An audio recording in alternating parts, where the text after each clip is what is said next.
দাউদ সাল্লাম সমুদ্র ধারে বসে বসে জব্বুর শরীফ যখন তেলাওয়াত করতেন, জব্বুর শরীফ যখন তেলাওয়াত করতেন, এত মধুর সুবহানাল্লাহ দিয়েছিলেন।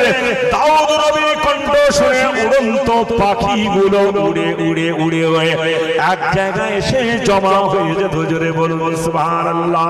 দাউদ সাল্লাম যে দরিয়ার ধারে বসে বসে জব্বুর শরীফ তেলাওয়াত করতেন, দাউদ সাল্লামকে এত মধুমাখা কণ্ঠ আল্লাহ দিয়েছিলেন। এই দাউদ নবী যখন জব্বুর শরীফ তেলাওয়াত করতেন, সমুদ্রের মাছগুলো একেবারে এক জায়গায় জড়ো হয়ে দাউদ নবীর কণ্ঠ জব্বুর শরীফ তেলাওয়াত শুনতো। আর দাউদ সাল্লামের কওমের মানুষরা ওই সুযোগটা তারা কাজে লাগিয়েছিল, তারা ওই মাছগুলোকে সব ধরে ধরে খেত। তাই দাউদ সাল্লাম নিষেধ করলেন যে খবরদার তোমরা ওই শনিবারের দিন তোমরা মাছ ধরবে না। দাউদ নবী শনিবারের দিন জব্বুর শরীফ তেলাওয়াত করত, কারণ জব্বুর শরীফ শোনার জন্য সমুদ্র হাজার হাজার লক্ষ লক্ষ মাছ এক জায়গায় জড়ো হয়ে যেত। আল্লাহ বললেন, নবী দাউদ, আমি আল্লাহ বলছি খবরদার তোমার কওমের মানুষেরা, তোমার উম্মতেরা যেন খবরদার ওই শনিবারের মাছগুলো যেন রান্না ধরে। ওরা তোমার এলান শুনে জব্বুর শরীফ তেলাওয়াত শুনতে আসে। আমি আল্লাহ পাক শনিবারের দিন ওই মাছগুলোকে খাওয়া নিষেধ করলাম, খবরদার ওরা যেন এটা না করে, এই ভুল যেন ওরা না করে। দাউদ সাল্লাম ওদেরকে নিষেধ করলেন, বাধা দিলেন, খবরদার খবরদার আল্লাহ পাক নিষেধ করেছেন শনিবারের দিন ওই মাছ তোমরা ধরবে না।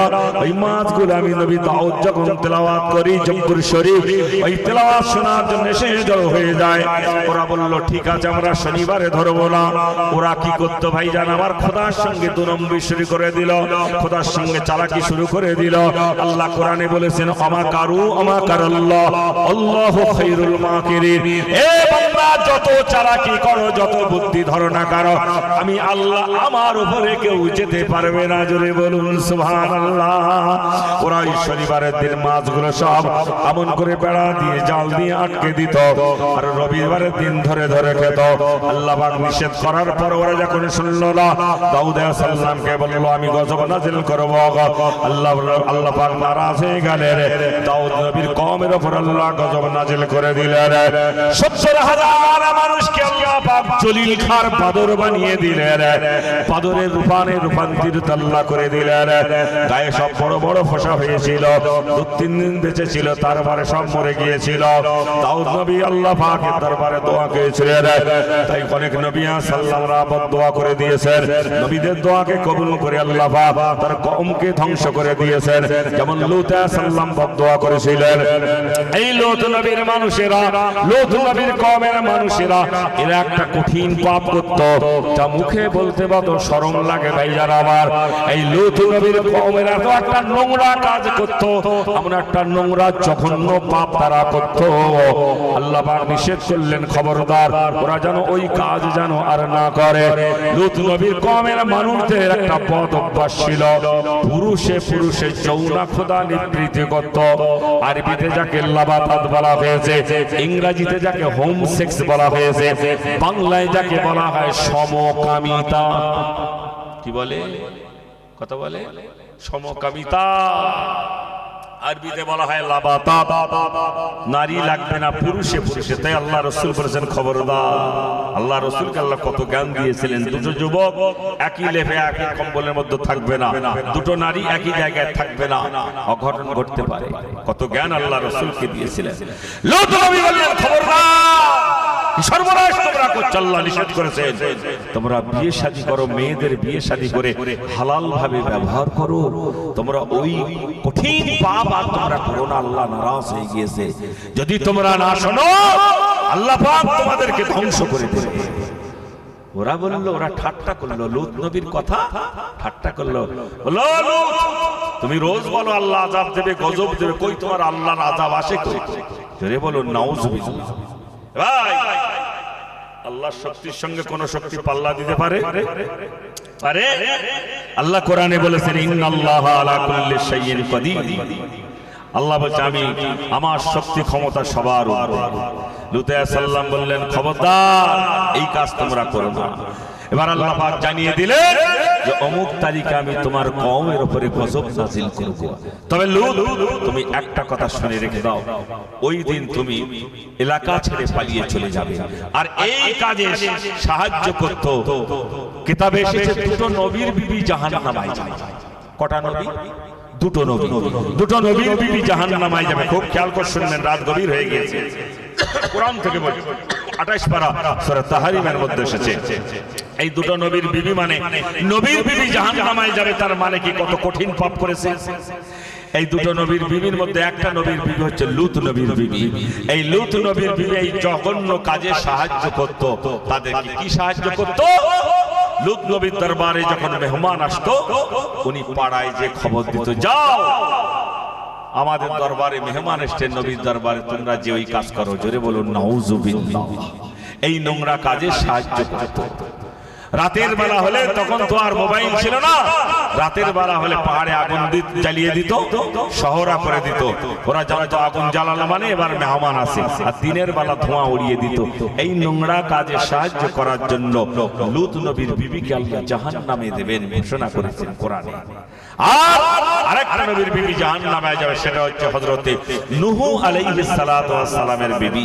নূহ নবী যখন দিন প্রচার করতেন, কালেমা দাউদ দিতেন, নূহ নবীর বিবি ওই সময় তাদেরকে বলতে, এই খবরদার তোমরা নূহকে নবী বলে মানবে না, ওর কথা তোমরা শুনবে না, ওর কালেমা পড়বে না, ইন্নাহু লামাজনুন। কোরআনে এসেছে ও একটা পাগল, জোরে বলুন নাউজুবিল্লাহ।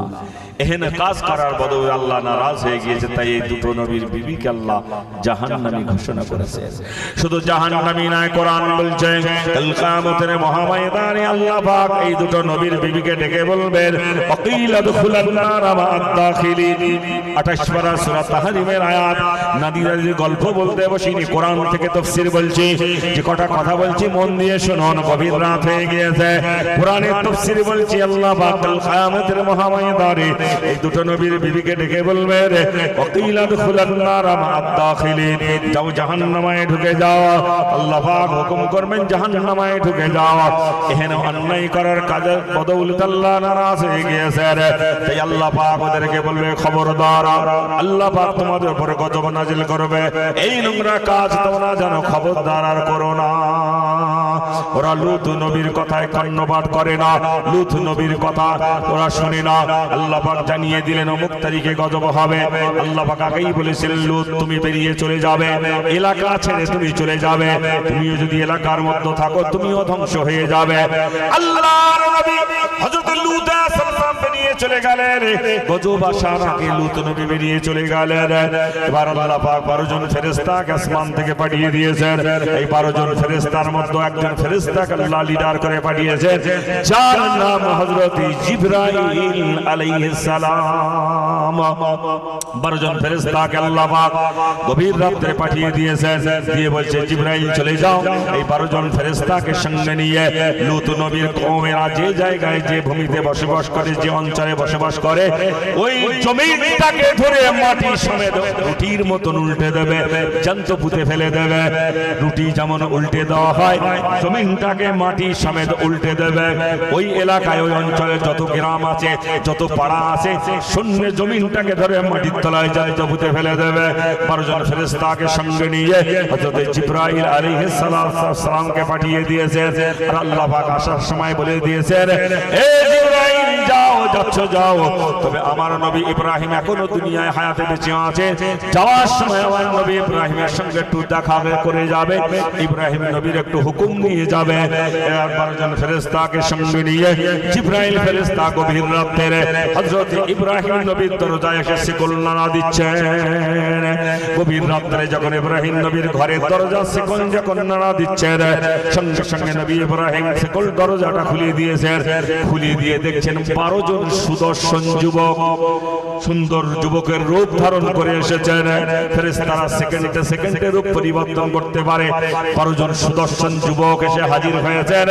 আর ইব্রাহিম নবী যখন দরজা খুলে দিয়েছেন, ইব্রাহিম নবীকে সালাম দিয়েছেন। ইব্রাহিম নবী জিজ্ঞাসা করছেন, এত রাতের কারা আপনারা? এত রাত্রে আপনারা কারা? ওই সময় জিবরাইল ফেরেশতা বলেছিলেন, হুজুর আমরা হচ্ছে আপনার বাড়ির মেহমান। জোরে বলুন সুবহানাল্লাহ। কি বললেন? মেহমান। মিথ্যা বলেছেন না? বললে হুজুর আমরা হচ্ছে আপনার বাড়ির মেহমান। তা মেহমান যখন আপনার বাড়ি আসে আপনার কি কর্তব্য? কিন্তু নাস্তা পানি খাওয়া দাওয়া। যেমন আমি আজকে আপনাদের মেহমান এসেছি, আমার জলসা কমিটি ভাইরা সুন্দর আদর আপ্যায়ন করেছেন মাশাআল্লাহ। তো এইরকম মেহমান এলে তাকে আদর আপ্যায়ন করতে হয়। আর নবী ইব্রাহিম মেহমানদারি খুব পছন্দ করতেন। যেই বললেন হুজুর আমরা আপনার বাড়ির মেহমান, সঙ্গে সঙ্গে ইব্রাহিম নবী বললেন আপনারা ভেতরে আসুন, ঘরের মধ্যে আসুন। ইব্রাহিম সাল্লাম বসার জায়গা দিলেন। সঙ্গে সঙ্গে চিন্তা করলেন এখন কি খানা খেতে দেয়। ইব্রাহিম নবী চিন্তা করলেন কি এনাদের খানা খেতে দেয়। বাড়িতে একটা গরুর বাছুর ছিল, এই গরুর বাছুরটা জবাই করে দিলেন। সঙ্গে সঙ্গে রান্না করে গোশত ভুনা করে দিলেন। এবার রান্না বান্না কমপ্লিট যখন হয়ে গিয়েছে, গোশত ভুনা রুটি বানিয়ে 12 জন ফেরেশতার সামনে নাস্তা দিয়েছেন, খাদ্য খানা দিয়েছেন। এবার আল্লাহর নবী ইব্রাহিম বলছেন আপনারা খানা খান, কিছুই বলে না। আবার বলছে আপনারা খানা খান, কিছুই বলে না। আবার ইব্রাহিম নবী বলছেন আপনারা খানা খান।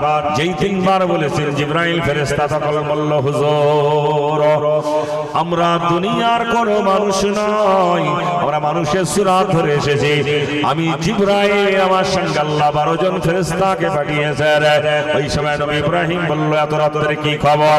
বলো হুজুর লূত নবীর কওমকে ধ্বংস করতে যাচ্ছে আল্লাহ পাঠিয়েছেন। আল্লাহ পাক বলে পাঠিয়েছেন যাওয়ার সঙ্গে আপনার সঙ্গে দেখা করে যেতে। হুজুর এতে আপনি কি বলছেন একবার বলুন। ওই সময় ইব্রাহিম নবী বলেছিলেন আল্লাহ যাতে রাজি, আমি নবী ইব্রাহিম তাতে রাজি। জোরে বলুন সুবহানাল্লাহ। এবার ইব্রাহিম নবীর হুকুম নিয়ে বেরিয়ে গেলেন। লূত নবীর দরজায় গভীর রাতে চলে গেলেন।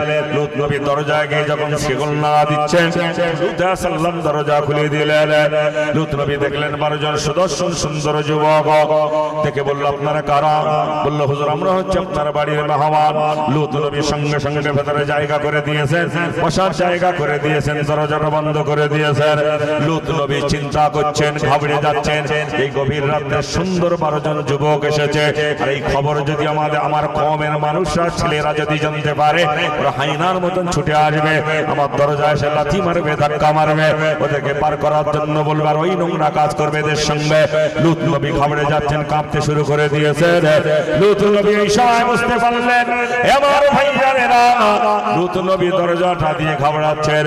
এবার কিছুক্ষণ পরে জিবরাইল সাল্লাম বলছেন হুজুর ভয় পাওয়ার কোনো কারণ নাই, আমরা দুনিয়ার কোন সাধারণ যুবক নাই, আমরা হচ্ছে আল্লাহর 12 জন ফেরেশতা। জোরে বলুন সুবহানাল্লাহ। বললে এই গভীর রাতে কি খবর? আল্লাহ পাক পাঠিয়েছেন আপনার কওমকে ধ্বংস করার জন্য। এই জমিনটাকে উল্টে রুটির মতন উল্টে দিয়ে জানত মাটির তলায় দফন করে দেব। আল্লাহ পাক বলে পাঠিয়ে দিয়েছেন হুজুর আপনি এখনই এলাকা ছেড়ে গ্রাম ছেড়ে বেরিয়ে যান, তাহলে না আপনিও ধ্বংস হয়ে যাবেন। লূত সাল্লাম ওই গভীর রাতের এলাকা ছেড়ে সাথী সঙ্গীদের নিয়ে বেরিয়ে গেলেন। এবার কিছুক্ষণ বাদে ভাইয়ার আমার লূত নবী বেরিয়ে যাওয়ার কিছুক্ষণ পরে এবার খবর পৌঁছে গিয়ে যে পাড়ার লোকেদের কাছে যে 12 জন সুদর্শন যুবক এসেছে, শত শত ছেলেরা এসে লূত নবীর দরজায় ধাক্কা মারতে শুরু করে দিয়েছে। এবার যখন দরজা খুলে দিয়েছে, এবার খুলে দেওয়ার সঙ্গে সঙ্গে 12 জন সুদর্শন যুবক, ওদের যা বদ অভ্যাস ছিল, যেই ফেরেশতাদের গায়ে টাচ করেছে জিবরাইল ফেরেশতা একবার টানা দিয়ে আঘাত মারলেন। সঙ্গে সঙ্গে যুবকগুলো সব বন্ধ হয়ে অজ্ঞান হয়ে গেল। জিবরাইল ফেরেশতা বলল এদের আর বাড়তি করে মারার দরকার নাই, জমিন সমেত যখন একেবারে উল্টে দেব, পুঁতে দেব, একেবারে সব মারা যাবে। এবার দেখতে দেখতে ফজরের আযানের সময় হয়ে গিয়েছে। ফজর হওয়ার আগে আল্লাহ বলেছেন ফজরের আযানের আগেই ওদেরকে কমপ্লিট করে দেবে। এবার জিবরাইল ফেরেশতা 12 জন ফেরেশতাকে সঙ্গে নিয়ে লূত নবীর কওম ওই অঞ্চলটাকে, ওই গ্রামগুলোকে একেবারে জমিনটাকে ধরে শূন্যে ধরে মাটির রুটির মতন উল্টে একেবারে জ্যান্ত আযাব দিয়ে গজব দিয়ে তাদেরকে ধ্বংস করে দিয়েছে। এটা হচ্ছে আল্লাহ পাকের গজব। তাই অনেক নবী সাল্লাল্লাহু আলাইহি বদদোয়া করে দিয়েছেন, আল্লাহ পাক তার কওমকে ধ্বংস করে দিয়েছেন। আমার আপনার নবী, দয়ার নবী, সোনার নবী জীবনে কখনো বদদোয়া করেন নাই। চিল্লে বলুন সুবহানাল্লাহ, আর জোরে বলুন সুবহানাল্লাহ। দরুদ শরীফ আল্লাহুম্মা সাল্লি আলা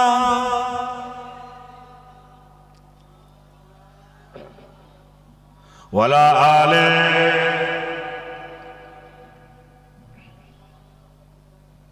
আল্লাহর আযাব বড় ভয়ঙ্কর, কথা ঠিক না বউ? আল্লাহ কোরআনে বলছে ইন্না বাতশা রাব্বিকা লাশাদীদ, আমি আল্লাহ যখন আযাব গজব দেব দুনিয়ার কোনো শক্তি নাই তাকে বাঁচাতে পারে। কথা বুঝে আসছে? সে আল্লাহর আযাব গজবকে থেকে ভয় করতে হবে, আল্লাহর রহমতের আশা করতে হবে। কথা বুঝছে আমার ভাইজানেরা? বলতে বলতে কথায় কথা বেড়ে যায়। আল্লাহর নবী সাল্লাল্লাহু আলাইহি বদদোয়া করে দিয়েছেন, তার কওমের অত্যাচার সহ্য না করতে পেরে তারা বদদোয়া করে দিয়েছেন। যেমন নবী ইউনূস আলাইহিস সালাতু ওয়াস সালামের জীবনী ইতিহাস আল্লাহ করে দেখো। ইউনূস নবী নিনুয়া নামক শহরে দিন প্রচার করতেন, 40 বছর দিনের দাওয়াত দিলেন। এই 40 বছরের ভিতরে একটা মানুষও ইউনূসকে নবী বলে মানে না, ইউনূসের কালমা পড়ে না। আমার ভাইয়ানেরা, ইউনূস নবী তাই আল্লাহকে বললেন, আল্লাহ আমাকে নবী বলে মানে না, আল্লাহ এদেরকে ধ্বংস করে দিন। আল্লাহ বলল ঠিক আছে, এদের উপরে অমুক তারিখে গজব নাযিল করব। আল্লাহ পাক বলে দিলেন যে ইউনূস নবী এবার বেরিয়ে চলে গেলেন। ইউনূস নবী ভাইয়ান আমার, আল্লাহ বলে দিয়েছেন অমুক তারিখে গজব হবে। ইউনূস নবীর সাথী সঙ্গীদের নিয়ে এবার রওনা এলাকা ছেড়ে বেরিয়ে গিয়েছেন। ইউনূস নবী ওই যে বেরিয়ে গিয়েছেন, আল্লাহর হুকুম কিন্তু দেন নাই, আল্লাহ হুকুম দেন নাই যে তুমি চলে যাবে, তুমি এলাকা ছেড়ে বেরিয়ে যাবে। ইউনূস নবী কিন্তু আল্লাহকে বলে যান নাই। এই কারণে আল্লাহ পাক নারাজ হয়ে গিয়েছে ইউনূস নবীর উপরে। আমার ভাইজানেরা, ইউনূস নবী যখন বেরিয়ে গিয়েছেন, ওই নেনুয়া নামক শহরের মানুষেরা কিছু কম বেশি 4 থেকে 5 লক্ষ মানুষ, ইউনূস নবীর কওমের মানুষেরা, ওরা চিন্তা করলো, ইউনূস বারবার বলতো যে তোমাদের উপরে গজব হবে, ইউনূসকে তো আর দেখা যাচ্ছে না, নিশ্চয়ই আজকে তাহলে গজব আসবে। এবার ইউনূস যখন পালিয়েছে, গজব যদি আসে আমরা সব ধ্বংস হয়ে যাব। ওরা কিছুক্ষণ পরে দেখলো আসমানে প্রচন্ড মেঘ শুরু হয়ে গিয়েছে, বিদ্যুৎ গমন করে আসমান চমকাতে শুরু হয়ে গিয়েছে। ওরা চিন্তা করলে এবার যদি বাঁচতে চাই আল্লাহর কাছে তওবা করতে হবে, ফিরে আসতে হবে। ইউনূস নবী ওদিকে বেরিয়ে গিয়েছে। আমার ভাইয়ানেরা, ওরা কি করলো, এবার একটা ময়দানে এসে লক্ষ লক্ষ মানুষরা তওবা করে আল্লাহর কাছে এত কান্নাকাটি করেছে, আল্লাহর কাছে মাফি চেয়েছে।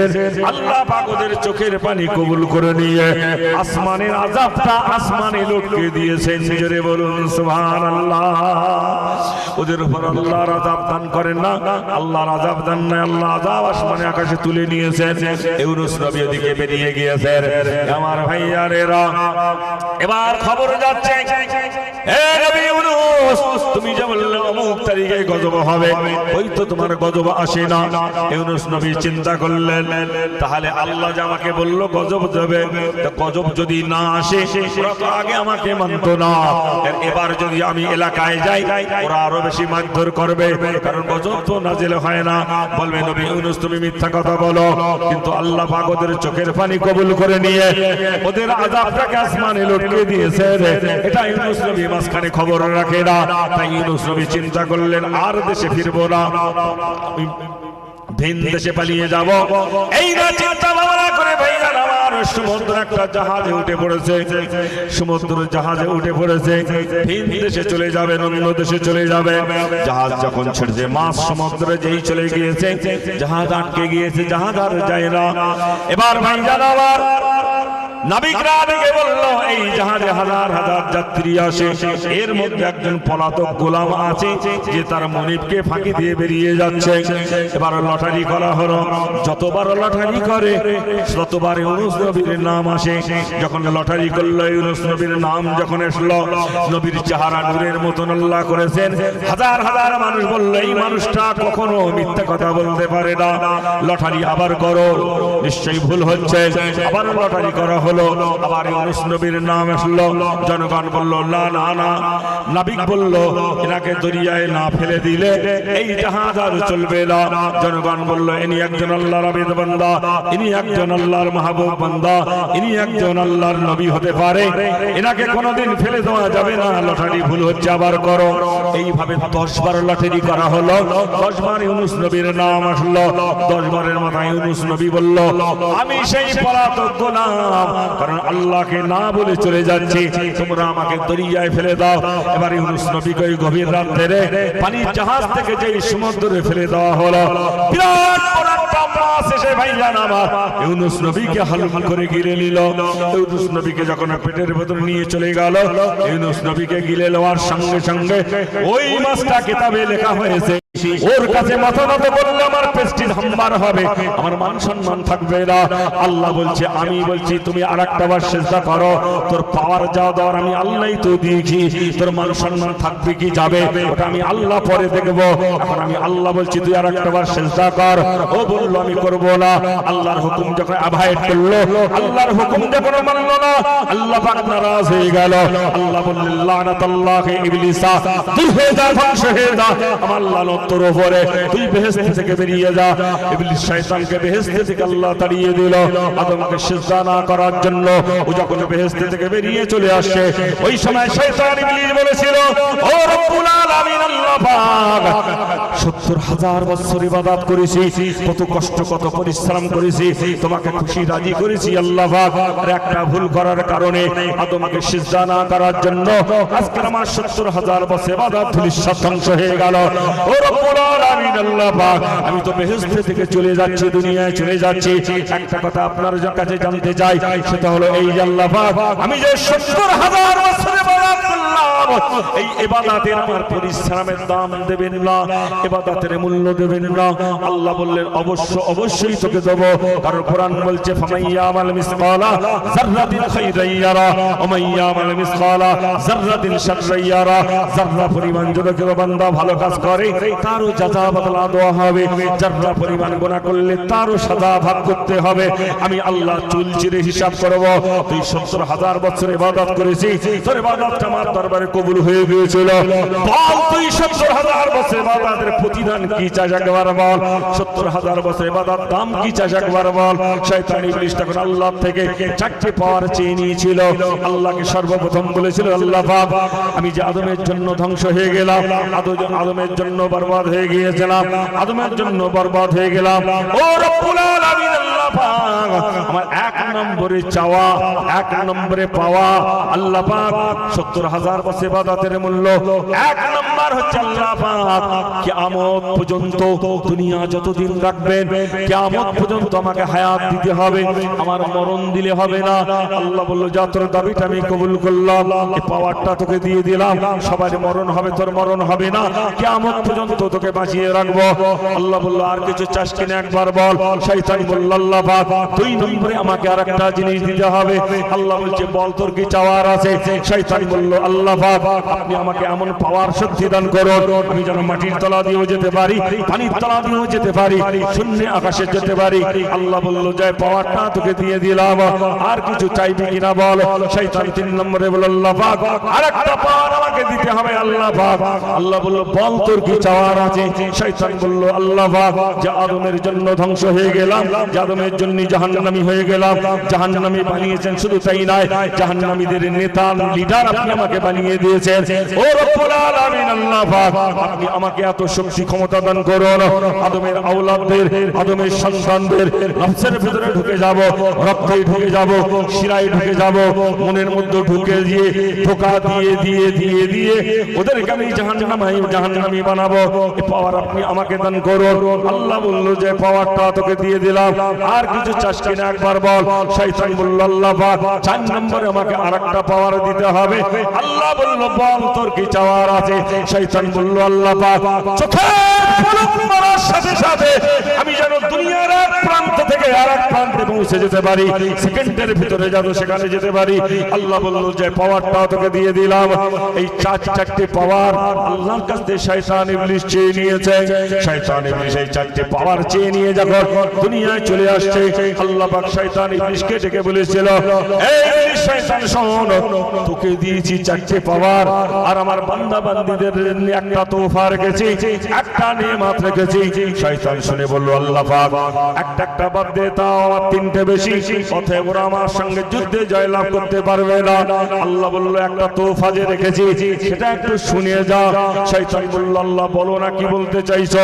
ওই সময় আল্লাহ পাক ইবলিসকে ডেকে বলেছিল এই ইবলিস শয়তান, আমার আমার বান্দা বান্দিরা তোকে যে চারটে পাওয়ার আমি আল্লাহ দান করেছি, এই চারটে পাওয়ার যখন তুই পৃথিবীতে বা একসঙ্গে ব্যবহার করবি, তোর পাওয়ার ভেতর থেকে এই চারটে পাওয়ার যখন তুই ব্যবহার করবি, তো জাল ছিনে কোনো বান্দা বেরোতে পারবে না।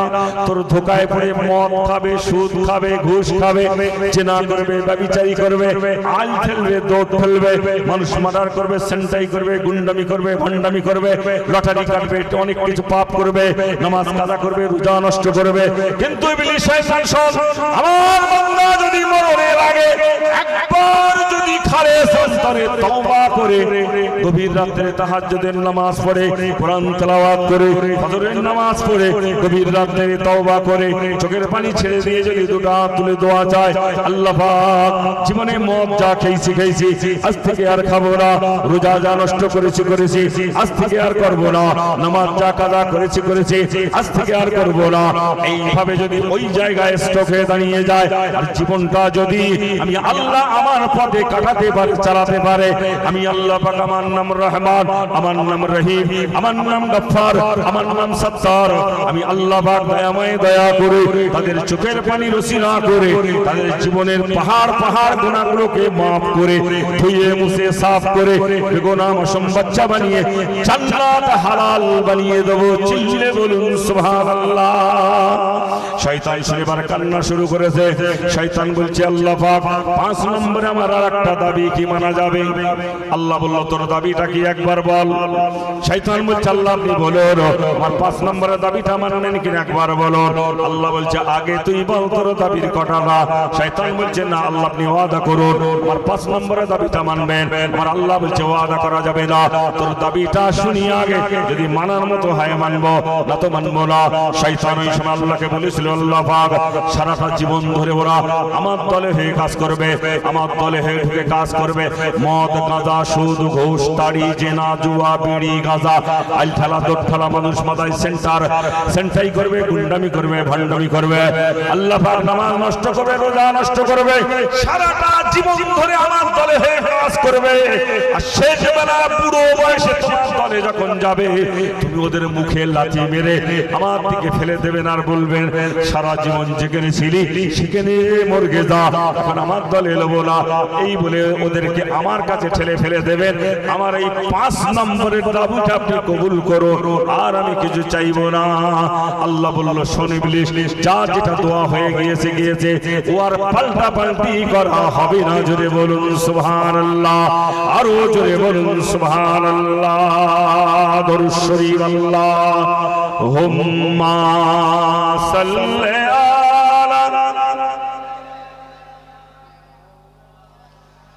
ওয়ালা আলি সাইয়্যিদিনা মাওলানা মুহাম্মদ। আমার ভাই জানেরা অনেক লম্বা ঘটনা, কথা বলতে গেলে এখন 2 ঘন্টা লাগবে, মুক্তাসার করলাম। আল্লাহ পাক যদি শয়তান ইবলিসের এই 5 নম্বর দাবিটা কবুল করত তাহলে আপনার আমার মনে হয় আর বেহেশতে যাওয়ার সুযোগ হতো না। কথা ঠিক না ভুল? আল্লাহ পাক রহমানুর রহিম, আল্লাহ পাক বলনে ওয়ালা এবং শুননে ওয়ালা উভয়কে যেন বলার থেকে এবং শোনার থেকে বেশি বেশি নেক আমল করার তৌফিক দান করেন। দেখতে দেখতে ভাইজান আমার 2 ঘন্টা হয়ে গেল, কয়েক মিনিট বাকি আছে। 12টায় উঠেছিলাম, 2টো বাজতে আর কয়েক মিনিট মনে বাকি আছে। কথা ঠিক না ভুল? আসুন একবার জানিয়ে সালাম পাঠ করি ইয়া নবী।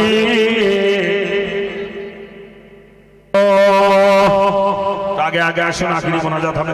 আরে আগে আসুন, দোয়া হবে, শেষ মোনাজাত হবে, শেষ ভালো যার সব ভালো তার। আর খুব জোরে সোরে উচ্চ রবে মহব্বতের সঙ্গে সালাম পাঠ করুন ইয়া নবী সালাম ইয়া রাসূল সালাম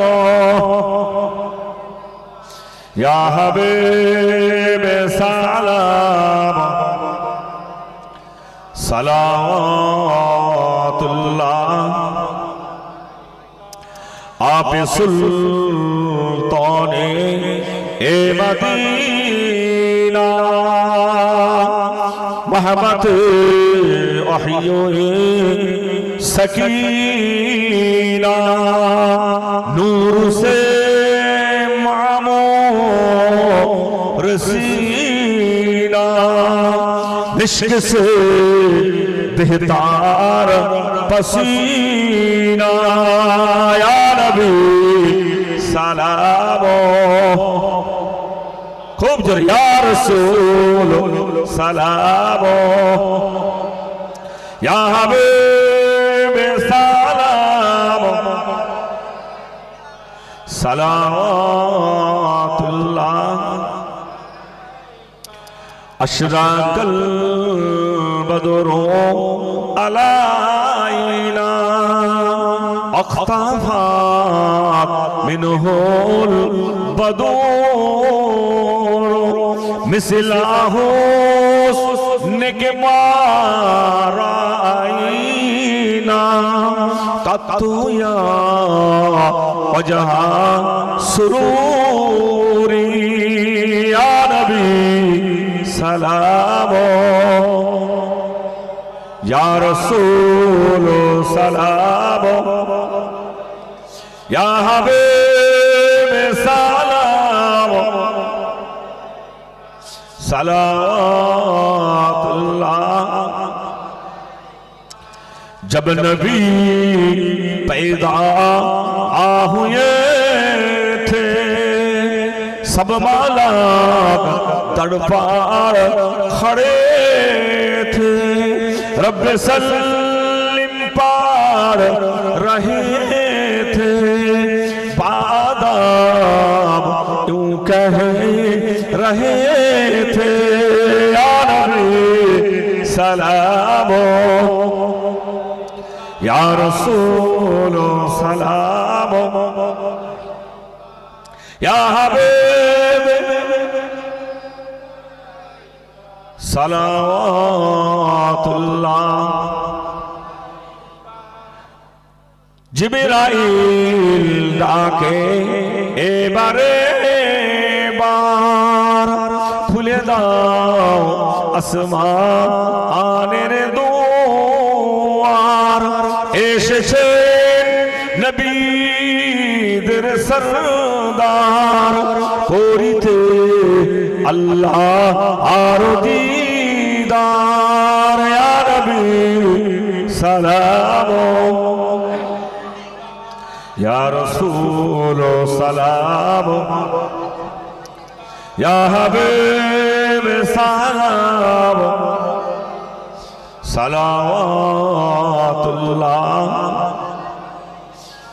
আরবের মরুর ময়দানে পাঠাইলেন আমার আল্লাহ তোমারে আব্দুল্লাহর জিরল কুঠিরে আমিনা মায়ের উদরে ইয়া নবী সালাম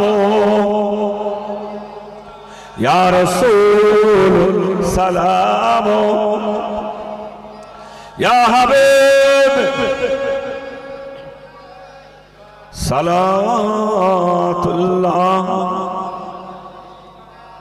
আরবের দুষ্ট ছেলেরা আমার নবীকে পাগল বলিয়া মারিল পাথর ছুড়িয়া উঠিল আরশ কাঁপিয়া ইয়া নবী সালাম ইয়া রাসূল সালাম ইয়া হাবিব সালাম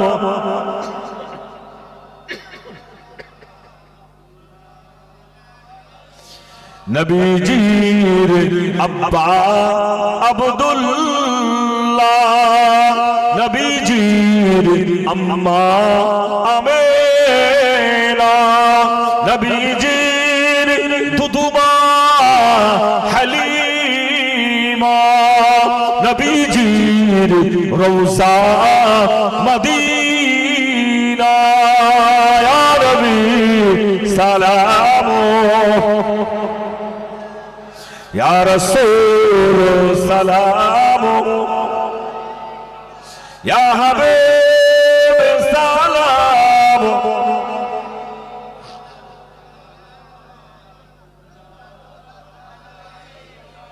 তোমারি ওসিলা দিয়া কান্দিলে আদম ও হাওয়া হইল মাবুদের দয়া কবুল করিলেন দোয়া ইয়া নবী সালাম ইয়া রাসূল সালাম ইয়া হাবিব সালাওয়াতুল্লাহ। সকলে বসুন। বালাগালাবে কামালিহি কাশাবাত যাবে জামালিহি হাসনাত জামিয়াত সালিহি সাল্লু আলাইহি ওয়া আলিহি মুহাম্মদ দরুদ শরীফ আল্লাহুম্মা সাল্লি আলা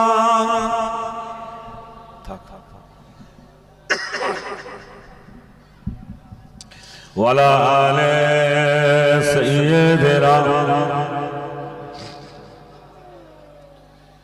এবার মাশাআল্লাহ অনেক মানুষ শেষ বেলা এসে গেছে, অনেক মানুষ শেষ বেলা এসেছেন মাশাআল্লাহ, দেখতেও খুব ভালো লাগছে। আখিরি দোয়ায় সকলে শামিল হবেন ইনশাআল্লাহ। একবার আর একবার তাকবীরটা তো খুব জোরে সোরে আওয়াজ দেন তো, নারায়ে তাকবীর। আরে ভাই আমার নাই জলসা করে করে গলা বসেছে, আপনারা তো জলসা করেন না, একটু আওয়াজ দেন না, নারায়ে তাকবীর।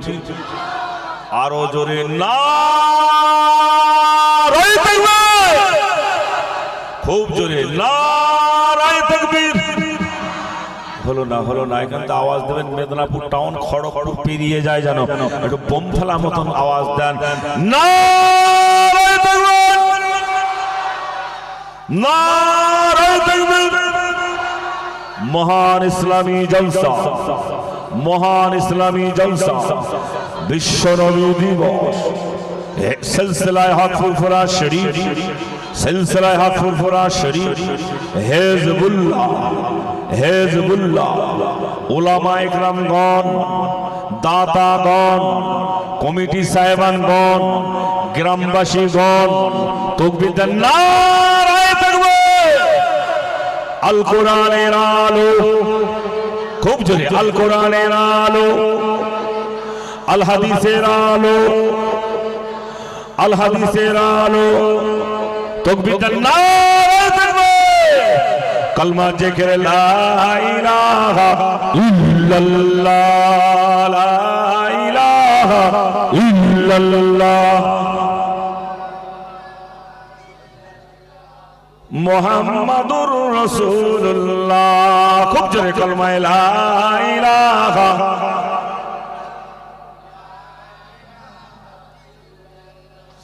লা ইলাহা ইল্লাল্লাহ। আসমানের মালিক যে আল্লাহ, জমিনের মালিক সেই আল্লাহ। আসমানের মালিক যে আল্লাহ, জমিনের মালিক সেই আল্লাহ। হায়াতের মালিক যে আল্লাহ, মৌতের মালিক সেই আল্লাহ। বলো লা ইলাহা ইল্লাল্লাহ, লা ইলাহা ইল্লাল্লাহ, লা ইলাহা ইল্লাল্লাহ মুহাম্মাদুর রাসূলুল্লাহ। দরুদ শরীফ আল্লাহুম্মা সাল্লি আলা।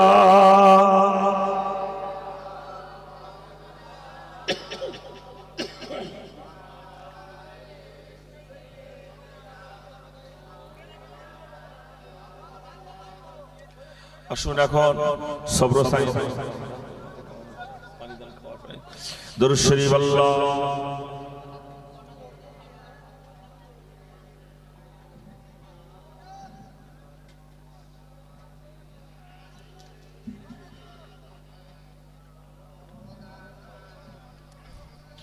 দরুদ শরীফ আল্লাহুম্মা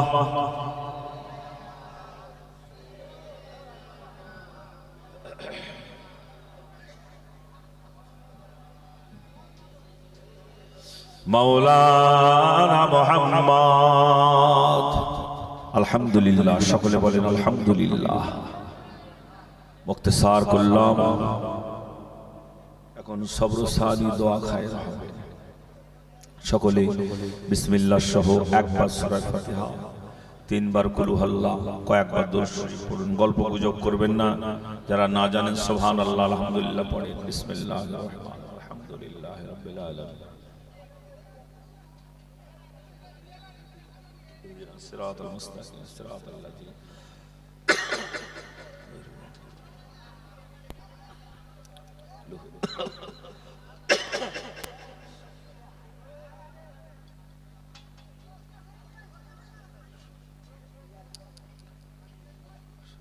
আল্লাহুম্মা সাল্লি আলা সাইয়্যিদিনা মুহাম্মাদ ওয়া আলা সাল্লাম।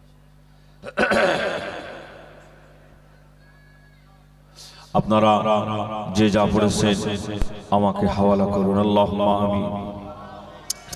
ربنا ظلمنا أنفسنا وإن لم تغفر لنا وترحمنا لنكونن من الخاسرين.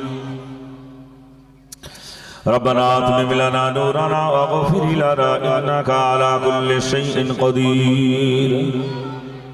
رب العالمين আল্লাহ পাক এতক্ষণ পর্যন্ত ওয়াজ নসিহত জলসা জুলুস দরুদ শরীফ, কুরআন শরীফ, হাদিস শরীফ, কালমা শরীফ, সালাম কিয়া যা কিছু পড়েছি বলেছি আল্লাহ পাক পড়ার মতো বলার মতো যদি ভুল ত্রুটি বেয়াদবি হয়ে থাকে